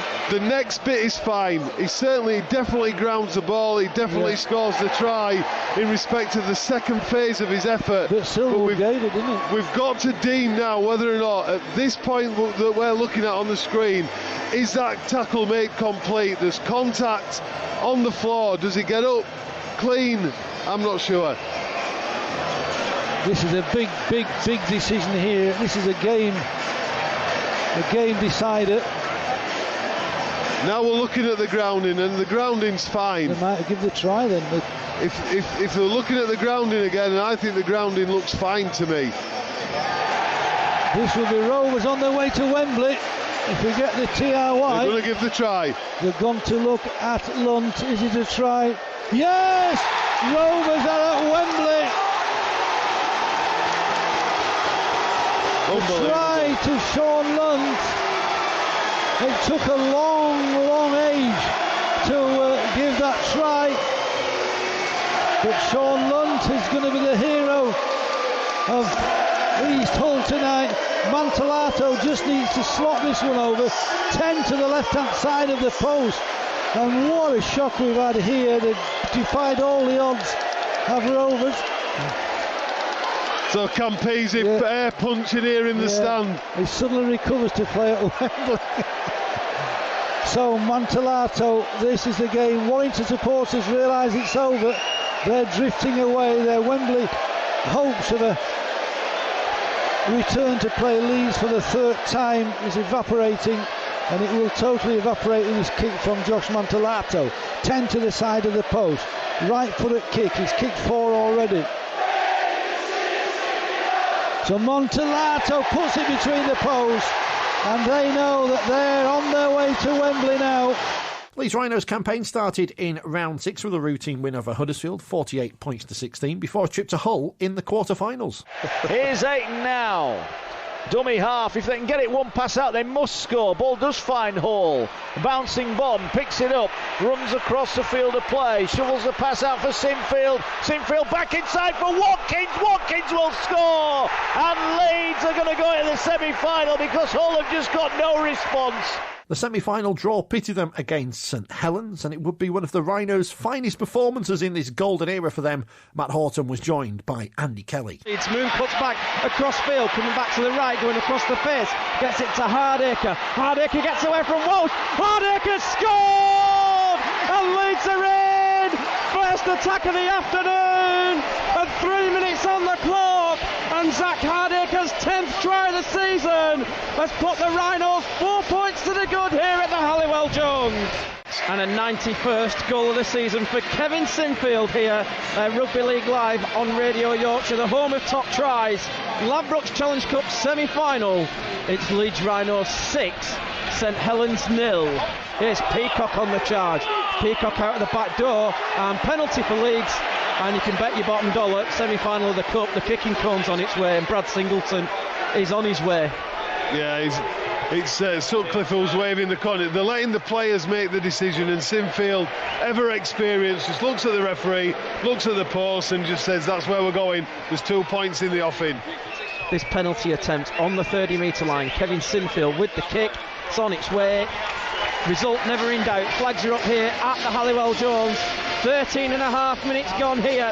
You're listening to Rugby League on Radio Yorkshire, the home of top tries. It's Leeds Rhinos 8, St Helens 0. Gets on the front foot again on the 30-metre line, plays it to Burrow. Burrow now out from dummy half. Comes to this short side as Burrow straightens up. Rob Burrow gets the burners, gets it to Sinfield. Sinfield needs Watkins. Watkins has got Dawson to beat. Bayer comes across, gets it out for Moon. Moon's going for the corner. Joel Moon will score! 24 minutes on the clock, and it's a try for Joel Moon. It's 10 of the season for him. All created by Kevin Sinfield. Sinfield on the inside to Watkins. Watkins kept a cool, calm head. Gets it out to Joel Moon. And the Rhinos lead by 12 points to 0. Fantastic again. They're just, from being trapped on their own lines, Leeds, with St Helens charging at them. The loose ball from McCarthy Scarsbrook. And very, very quickly, this hot rod, this fireball that is Leeds at the moment, bursts upfield. Burrows makes the scampering run, gets into clear field, gives it to Sinfield. Sinfield finds the pass. The pass goes into the hands of Joel Moon. Joel Moon rising. He's in. He scores. Steps inside the final defender. Makes the kick easier for Sinfield, and another fantastically worked Leeds try. As Sinfield with the conversion attempts hit the post, and it's been waved away. Oh, big miss from Kevin Sinfield. 25 minutes gone here at the Halliwell Jones Rugby League Live on the home of top tries, Radio Yorkshire. It's Leeds Rhinos 12, St Helens 0, and Dawson is 8 short of halfway. Roby will play it to Walmsley, and Walmsley with a step on Peacock. Walmsley's got away. Walmsley with an offload to Quinlan. Quinlan needs support. Quinlan put a couple of steps in. Quinlan for the line. Quinlan still going. Gets it to Percival, and Percival has scored, and Saints have scored from absolutely nothing. 2 minutes to go to half time, and Alex Walmsley and James Roby have combined, and Mark Percival gets try number 10 of the season. It's Leeds 12, St Helens 4. And oh how they needed that. They needed that really, really desperately. Here is Walsh. Right on the southern touchline. He's taken the ball back just short of the 20-metre line. Big kick this in the context of the game. Here is Walsh. Kicks on its way. It's got chances. Missed. just gone to the right-hand side of the post. So as we approach half-time here, Rugby League Live on the home of Top Tries, Radio Yorkshire, it's Leeds Rhinos 12, St Helens 4. Yeah, it's a pass, Hall keeps going.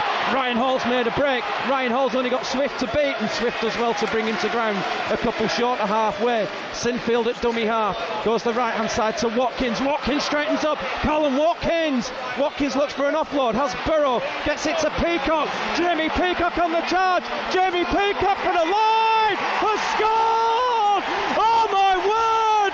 Jamie Peacock's got 30 metres to score, and Leeds have got the first try of the second half. Ben Thaler's going to go to the video referee. Is this try number 3 of the season for Jamie Peacock? The grounding looks good on the screen.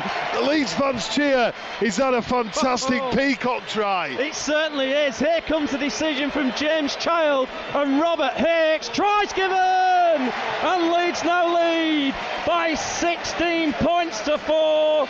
We said the first score of the second half would be crucial, and it's gone the way of Leeds Rhinos. Thinfield on the black dot. This should be 18-4 in a sec. And Leeds take one giant leap closer to Wembley. It's Rugby League Live on the home of Top Tries on Radio Yorkshire.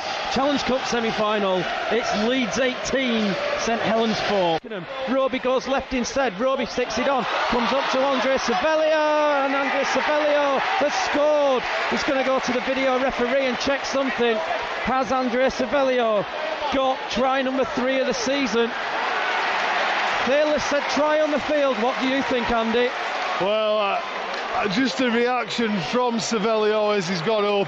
The way that Ben Thaler looked down, he looked like he was going to award it without questioning it.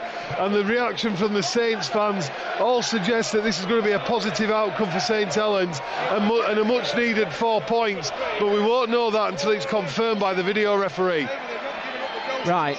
A knock on by Ablett for me to start, so that'll be 0 tackle at least for Saints.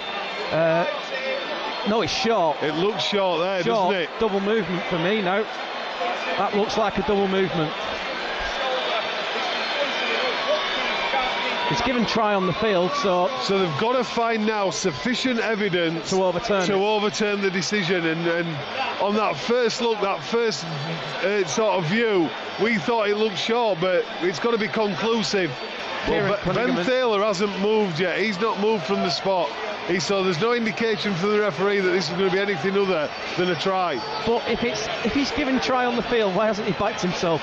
Here's the decision from Robert Hicks and James Child.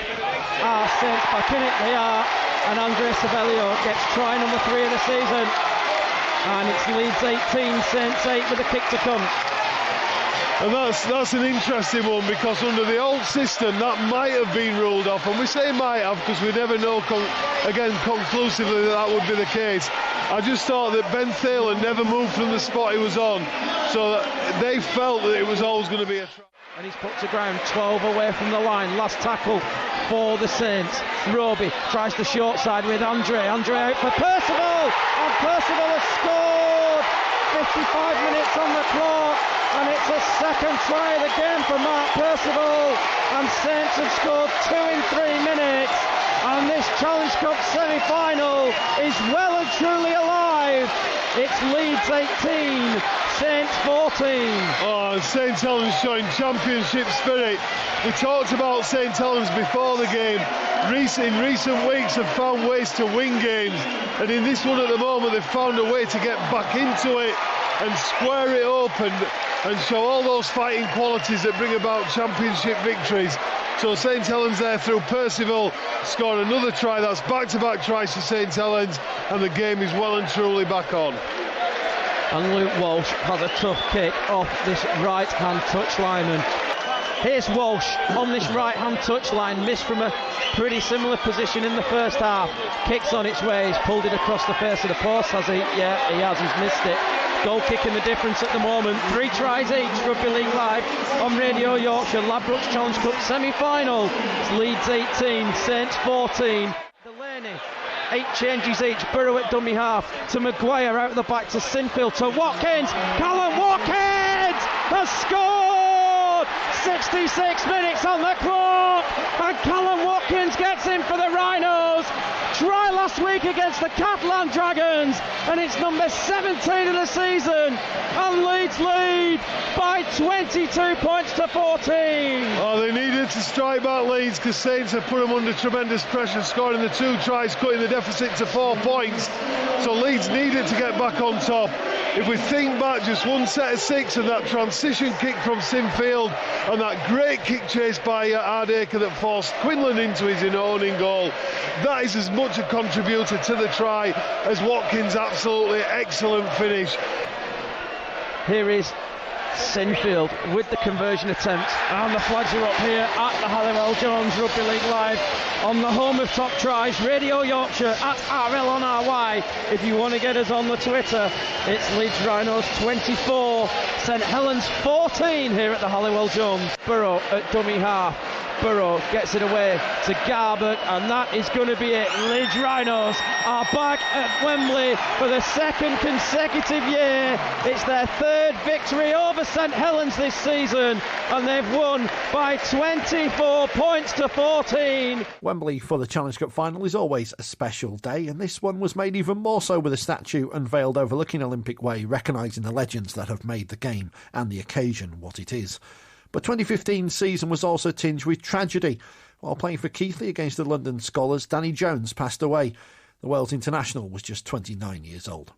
For everything that happened on the field over the season, nothing may have been more emotional than the pre-match scenes at Wembley. I mean, this is an occasion that's full of emotion, but I can't think of anything more than that. It's the hymn that epitomises rugby league. It's always respectfully sung by fans of both sides, but to have Lizzie singing it as well, that's going to add an extra layer of emotion to it. It is indeed. We're awaiting the 2 teams coming out of the dressing rooms here at Wembley Stadium. Wow. Cup final day. It's always got that bit of an edge about it, hasn't it, Phil? And today it does feel like a special occasion today. Yeah, Lizzie's just coming out now and the crowd are on their feet. She's walking to the podium where she'll be singing Abide With Me. Absolutely everybody in this crowd is standing up and giving her an ovation. And I think you talk about how do you make a special event more special. You allow somebody to sing who has undergone tragedy, and the game has tried to help rally round as best it can, and this was her way of saying thank you, and yeah. I don't know how she's going to do it, but we need to hear it. Yeah, let's hear it. Phil and I will be quiet as soon as she starts to sing.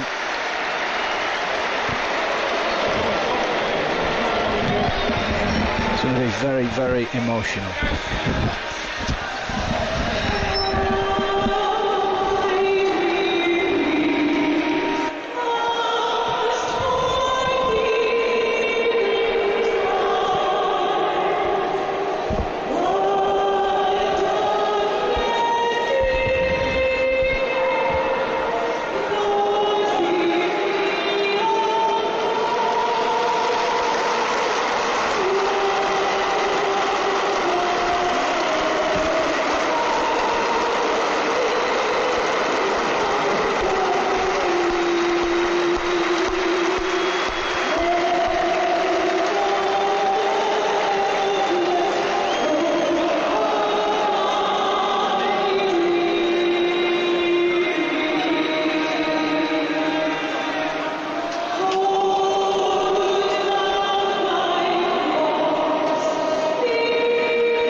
Wow.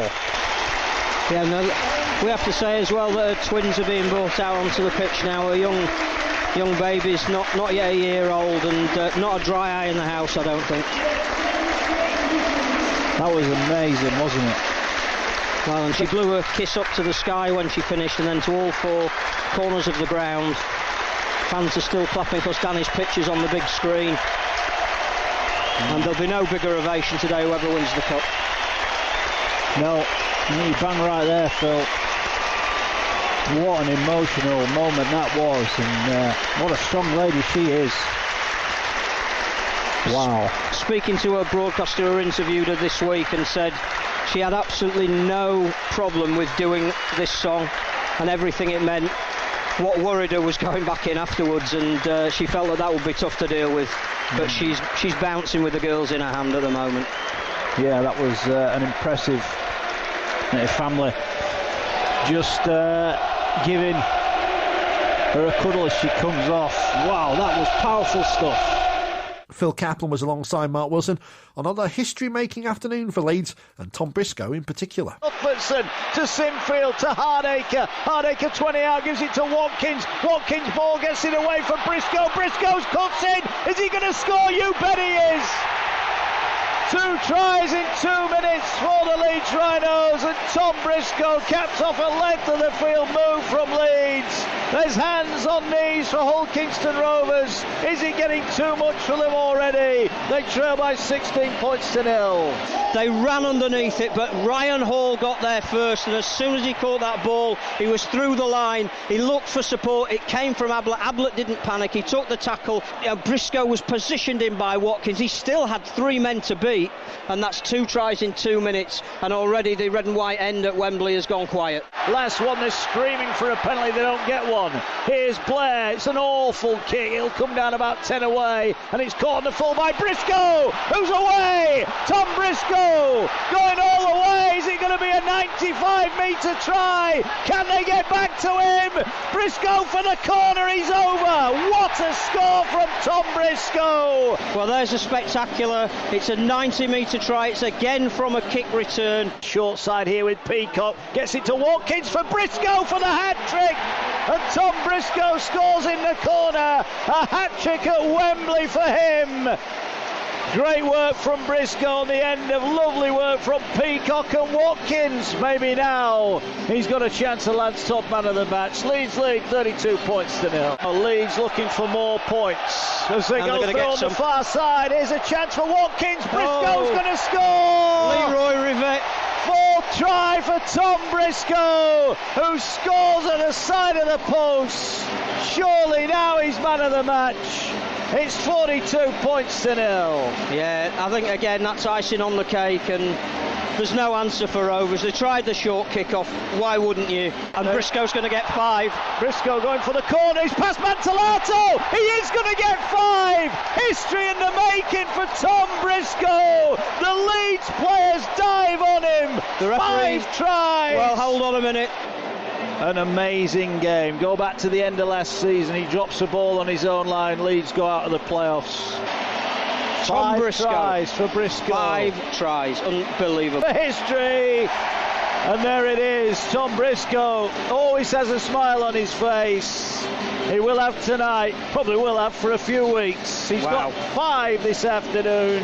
It's 48 points to 0. History has been made by these men in white. They are an exceptional team. They now have a player who has rewritten the record books. They now have a team that is going to win a cup final by 50 points to 0. We're just seconds away from watching Leeds Rhinos lift the Challenge Cup. Kevin Sinfield appears on the balcony, shakes hands with the dignitaries. Jamie Jones-Buchanan not involved this afternoon, but such a key part of Leeds' successes in the past. He's right behind his mate. Best mates, aren't they? And Jones is looking even lost for words, which doesn't happen very often. No, it doesn't. And Kevin Sinfield, is he going to be the man that lifts the cup up for Leeds? Peacock, Luluai will be joining him in leaving the club at the end of the season, certainly on the playing staff. And here they come. It is Jamie Jones-Buchanan and Kevin Sinfield who lift aloft the Ladbrokes Challenge Cup. It's 2-2 for the Rhinos. They had to wait so long. but it was worth waiting for. Victory over Castleford last year, and they've rewritten the record books this time, 50 points to 0. Rugby League's new era brought a return of promotion and relegation, if only as a possibility. The bottom four from Super League would take on the top four from the Championship, with the top three playing in the top flight in 2016, the bottom three in the second tier, and fourth and fifth playing off for the final place. There were a couple of shocks along the way as Bradford thrashed Salford 41-10, Sheffield beat Wakefield, and while both Championship clubs, Halifax upset league leaders Shield winners Lee, who performed well below expectations. Hull KR finished top of the mini-comp, remaining in Super League with Salford and Widnes, while Bradford would travel to Wakefield to play in the first ever £1 million game. It was a tense afternoon at Bellevue that Saturday, with the Bulls failing to capitalise on the chances they had, leaving 1 moment late on to clinch it for Wakefield. Here is CO for the Wildcats, just inside the Bradford half of the field. Plays it then to Scott Moore, hands it on to Scruton. The Wildcats just going through the motions at the moment to get through this set, slowing it down, eating up every possible second on the clock. Last tackle of the set, the dash is from Scott Moore. He beats one man. Scott Moore heading for the post, and Scott Moore has won it for the Wakefield Wildcats. Brilliant run from Scott Moore. He gambled everything on that, and he's got Wakefield back, or retaining their status in Super League with a brilliant try, 1 minute from time, and Wakefield can breathe a Super League future again, because it's Wakefield Trinity Wildcats 22, Bradford Bulls 16. The Bulls disconsolate in back play, and why wouldn't there be? They've run them so close here, but Scott Moore, just that bit of dash, he had a tilt, and it's paid off. Yeah, Scott Moore, brilliant piece of rugby league, picked it up from dummy half, realised the opportunity was there, but you can put that try down to the one-on-one ball steal by Peter Godinett. Came up with it, giving away stones, giving away inches, one-on-one with Dale Ferguson, but he managed to get the ball, and then just a dummy half play from Scott Moore was too good, and Wakefield will be in Super League in 2016. And you've got to say, you know, good guys, some things do happen for good guys. Michael Carter, one of the best guys around, and you know, really delighted for him and the Wakefield team. As Jordan Tansley, does he have to take the kick? Not even sure he needs to bother now, as he'll get the ball, he'll put it on his tee. Wakefield are in Super League in 2016. And so the Super 8s ended with everyone where they started, but certainly whetted the appetite for the competition in 2016. The rest of the Championship played for the Championship Shield, with Featherstone ending a disappointing year by lifting the trophy against London. Chance for the Broncos. Oh, that's play on. That's play on. It's Gareth Moore. Jamie Thackeray with the offload. Gareth Moore puts the burners on. Crosses the 20. Crosses the 10. And Gareth Moore will score. It's 2 in a minute for Featherstone Rovers. A right muzzle from the kick-off. London had it back. Jamie Thackeray tried the offload.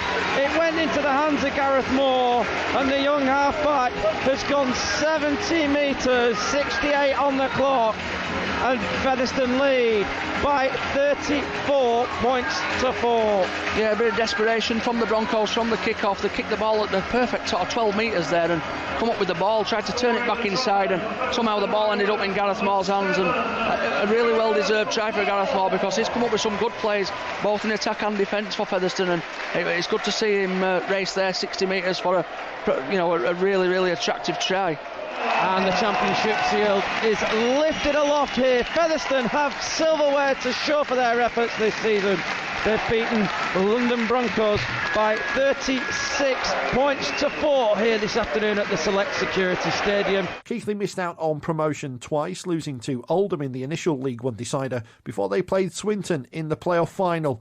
In a close and entertaining game, the Cougars just missed out, the Lions winning 29-28. Leeds made a bit of a pig's ear of hoping to land the second leg of a potential treble. They went into the Super 8's top of the table, and with 3 defeats in the series were left with a trip to Huddersfield to decide whether they, or the Giants, or Wigan most likely, would lift the shield. The RFL helicopter was taking the league leader shield over the Pennines, with the Warriors winning. Kevin Sinfield kicked a penalty to confirm them a home semi-final, but then this happened. With probably 1 play left in the game, here's Maguire, dinks it over the top. Grix has got across to it. It's going to be hacked on by Ryan Hall. Oh my word! I do not believe it. Absolutely brilliant play from Leeds. The last play of the game, the players celebrate away in the left-hand corner.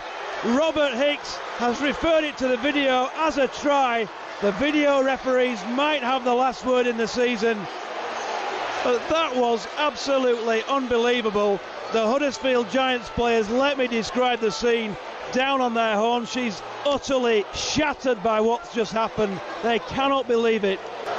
In the best Yorkshire accent, Jonathan, I can't speak. And it's a try for Ryan Hall. He's scored so many tries in Leeds Rhinos colours. There haven't been too many that have been more important than that. And Leeds have nicked it. And the helicopter pilot better get back on board and get that trophy back over to the John Smith Stadium right away. We've said it, Jonathan, and we've said it since the minute one of this game, and we've said it, haven't we, that it was going to go right down to the last play of the game. Ryan Hall scored that try as the hooters sounded with no seconds left. And the Rhinos celebrate, and Leeds have won this game in the end by 20 points to 16.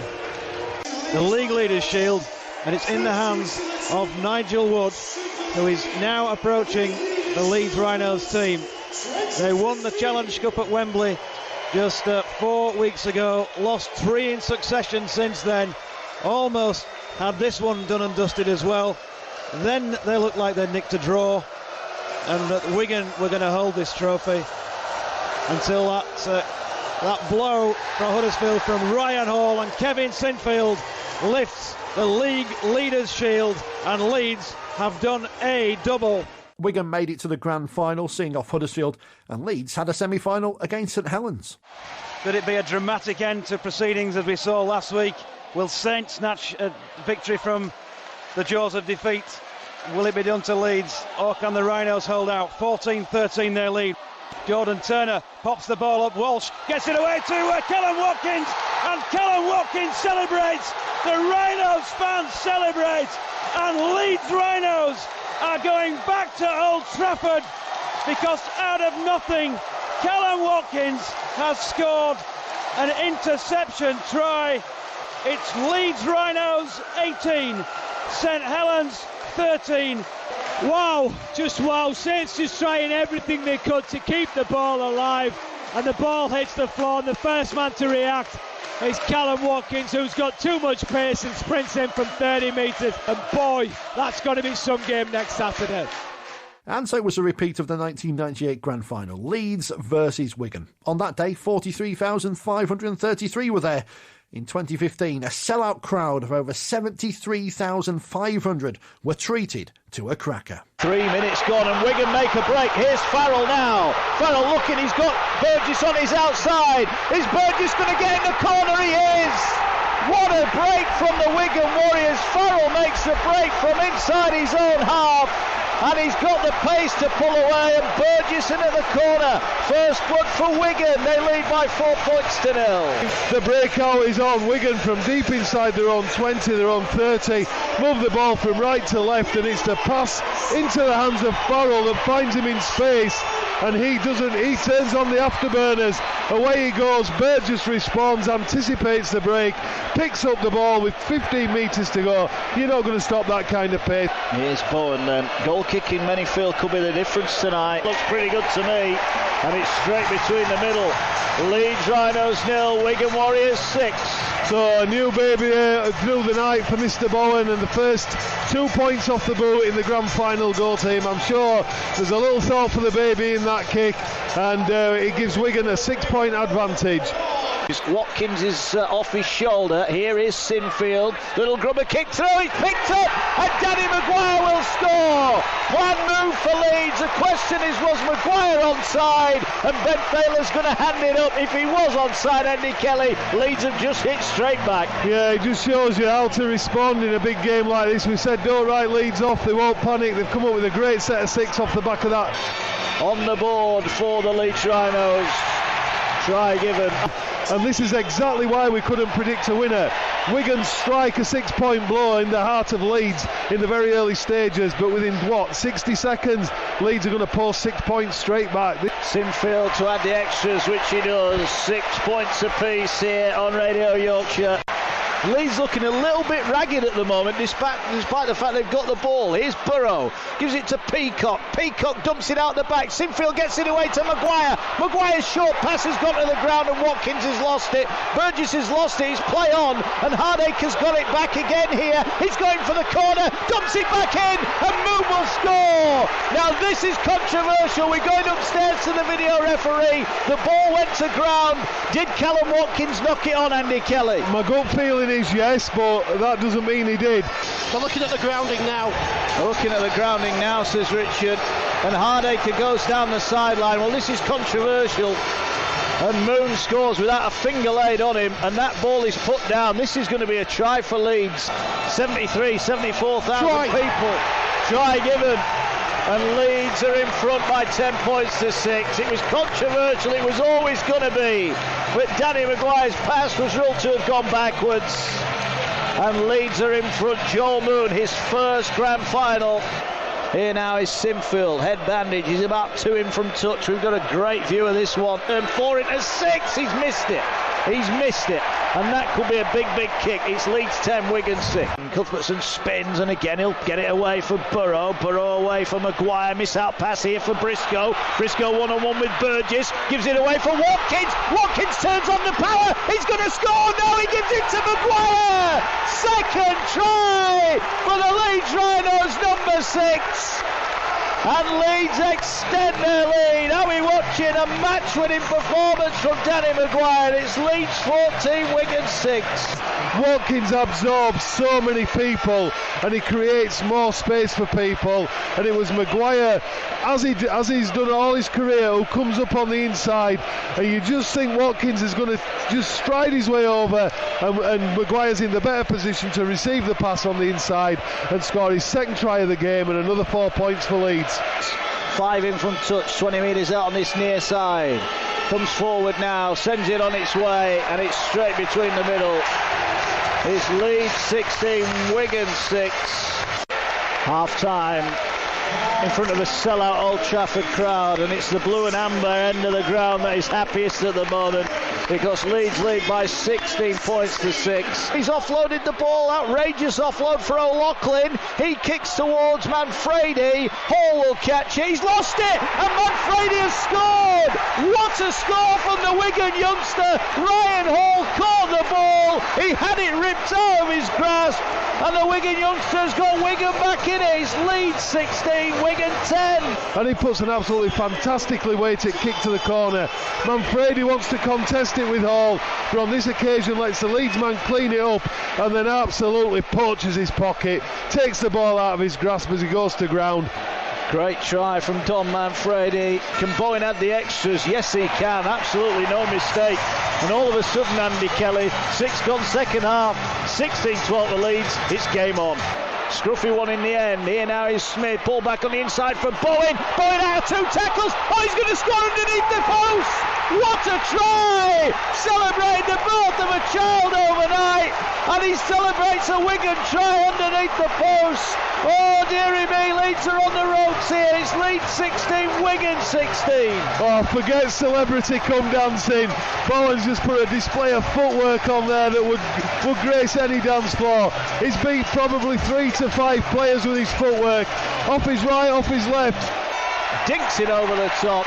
And it's Cherry and White that celebrate 10 minutes into the second half. It's Leeds 16, Wigan 18, Andy Kelly. Unbelievable, you know, we wanted some more action. We wanted Wigan to stay in touch with Leeds and not let Leeds get away on the scoreboard to keep this second half alive. Oh, is that going to be a penalty? It is. That was clever from McAloran, because the Leeds man was in at the tackle and he basically threw it at him. Watkins is penalised, 30 out. Do you take the 2 here, Andy Kelly? They're only 2 in front. Does it have that much impact, or do you go for blood? I'll go for blood. That's me, though. Cavalier to a fault. Well, they're going to take the 2, so there you go. Bowen then waits. Slow and straight, and it is Leeds 16, Wigan 20 here. Burrow just starting to inject himself into the game. Here's Maguire, crossfield kick, looking for Hall. Hall taps it back for Moon. Here's Kindhorse, gets it away for Walters. Leeds are level. Walters scores from the bench, and a kick to come. Leeds might well be back in front. Maguire's crossfield kick, not dealt with by Wigan, and Leeds are all level again. It was put in the air and contested. I think it was Moon who got the ball, flicked it out to Kynhorst, and Kynhorst off the bench manages to keep enough composure to give his fellow bench player, his fellow reserve Walters the ball, and he goes in and scores the point. 20 points apiece. Here he comes now, on its way, never ever in doubt. 22-20 now. We're expecting a tight game. I was expecting a low scoring one, Andy, with 15 left. There's been 42 points. Oh, they've slipped on the last tackle. They need to do something here. Oh, that's a horrendous kick from Clubb. It's gone backwards. The ball's not backwards, and Leeds are going to get possession inside the Wigan half. On the last was a tackle made. It was. What a disastrous end of the set, and Wigan might just have shot themselves in the foot. Well, that was just calamitous, wasn't it? It was just an absolute farce of an effort. In their desperation to keep the ball alive, they've lost sight of it being the last tackle. The ball's gone into the hands of Clubb. He's come up with an overhead kick going back towards his own try line, and Leeds have got the ball. They won't do too much with this set of 6. They'll just run the clock down. And that's the last one. Danny Maguire says kick it off the field, and that's exactly what Rob Burrow will do. He'll say to Wigan, you've got about 35 seconds left to win the grand final. Here's Bowen, doesn't deserve to be on the losing side tonight, gets it away to Manfredi. 5 Leeds tackles put him to the ground. This is it, Mark. 20 seconds left. It's do or die for Wigan. Here now, the big looping pass out wide. They're going to try and move it. Leeds sliding across. Can Burrow make the tackle? Yes, he can, but he offloads the ball. Farrell is tackled. We are 5 seconds away. This is the last tackle of the grand final. What have Wigan got?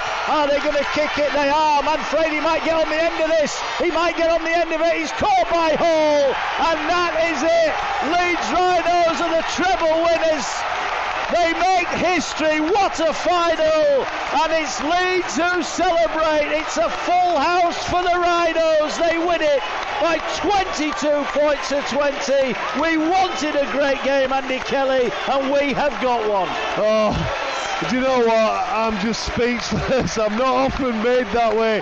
That is just unbelievable. Character, effort, tenacity, guile, and just flair, and they've just thrown every emotion, every physical asset and every physical facet into the game tonight to win a grand final. Unbelievable, Leeds Rhinos.